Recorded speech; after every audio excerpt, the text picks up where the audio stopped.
Hey friends, and welcome back to the Bible according to Romans. For the rest of the episodes of this podcast, we're going to begin looking at the major sections of Romans and working through them in a little more detail. We've given some brief summaries earlier, but now we can actually look at the turning points of each section of Romans.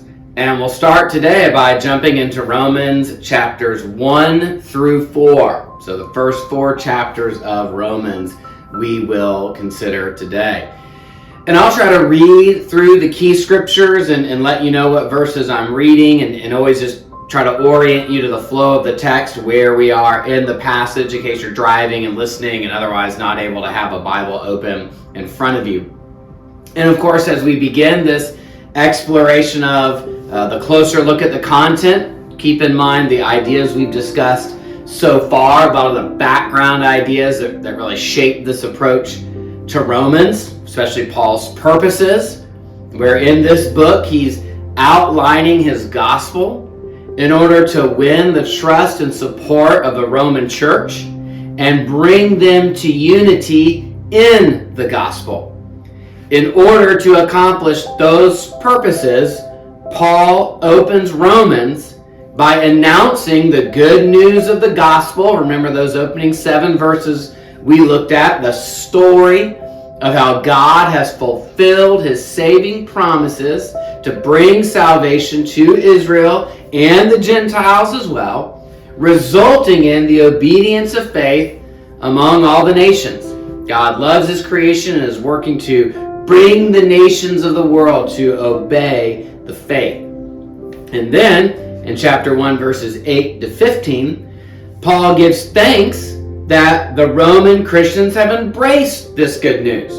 And he announces his longing to come to them in order to celebrate the good news together, to be mutually strengthened in the faith. Paul says, I want to impart some spiritual gift to you. And it could be that the spiritual gift is the mutual strengthening of one another's faith. That's what Paul longs to do, to do all the purposes I've just said in person. But since he can't get to them yet, this letter will have to do in the meantime. So Paul will send this letter to accomplish those purposes. And why does Paul want to do that? Why does Paul want to strengthen the work of the gospel among the Romans? Because he is not ashamed of the gospel, chapter 1, verse 16. That is, he is confident that the good news he proclaims can accomplish these purposes for the Roman church, can bring them to unity and peace, can unite them with Paul in mission as he seeks to continue to Spain. And why can the gospel do this? Because the gospel reveals God's righteousness. That is, God's saving faithfulness, the righteous status he gives to believers, the transforming power of God at work through the gospel, and God's justice and faithfulness in salvation, that God always does right. That's expressed in those theme verses of chapter 1, verses 16 through 17.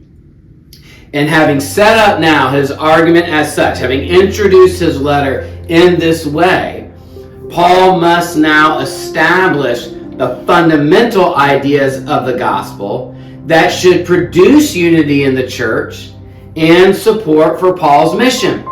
He's set it up in the way we just sketched, and he's got his eyes on the purposes that will all come out clearly at the end of the letter. So now he's got to lay down the fundamental ideas that will prove his argument and lead to this fruit. And the first fundamental idea that Paul argues is that God saves everyone the same way because every human has the same need. God saves everyone the same way because every human has the same need. And let's see how Paul develops that idea.